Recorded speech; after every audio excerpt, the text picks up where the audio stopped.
Welcome back. In this segment, I want to talk about reporting and alerting in Splunk. Reports and alerts are knowledge objects in Splunk.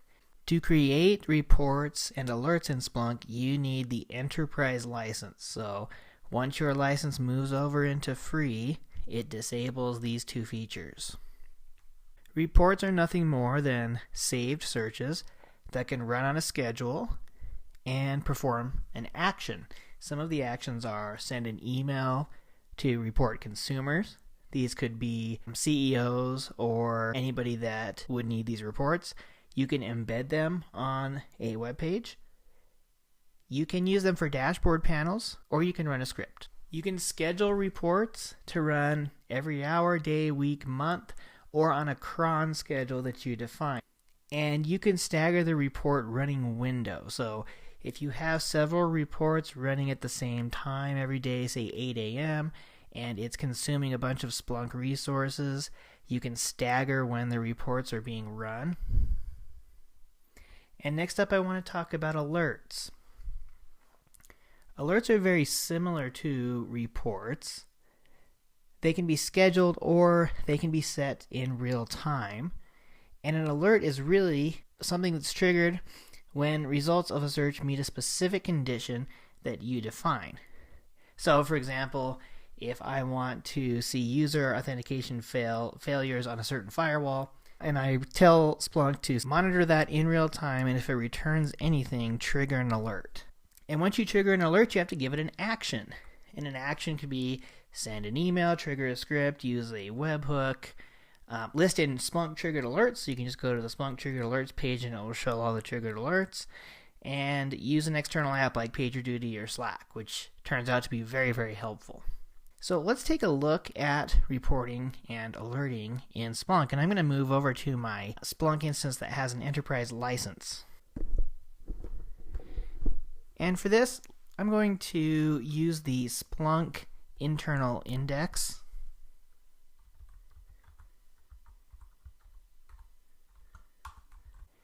And I'm going to create a search with some interesting fields here. It looks like there's a log level, so let's choose log level error. And we're simply going to go up here to Save As and choose Alert. And let's just name it Test Alert. Here's where we would put a description like this alert triggers if any error log levels come through. And we can have it private or shared in the app. I like to do shared in the app. And we can choose scheduled or real time. If we choose real time, it takes away all of that scheduling information. If we use scheduled, we can, as I said, every hour, day, week, month, or run on a cron schedule. So right now, let's say real time. And trigger alert when we have peer result, number of results, number of hosts, number of sources, and custom. So let's do number of results is greater than 0 in 1 minute and trigger once. And then we can do a bunch of actions here. Log event, PagerDuty, which I have attached to my enterprise Splunk instance. Run a script, send an email, webhook. So I'm not really going to build this alert because it will probably alert me, and this is an enterprise production system. Now let's say we wanted to create a report. We'll do the same thing. We'll choose Save As and then choose Report. And we'll just name it Test. And reports can have time range pickers built into them. And that's fine, we can do that. And after we save the report, we can choose to embed it. This is embedding it in an HTML website. We can schedule it. We can give it different permissions. If we click on Schedule, we have the same scheduling options as the alerts.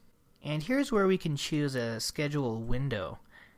If we have a bunch of alerts running at the same time every day, we might choose a different window for each one, and therefore it won't utilize as many Splunk resources. And as always, I thank you for joining me in this section, and I look forward to seeing you in the next section.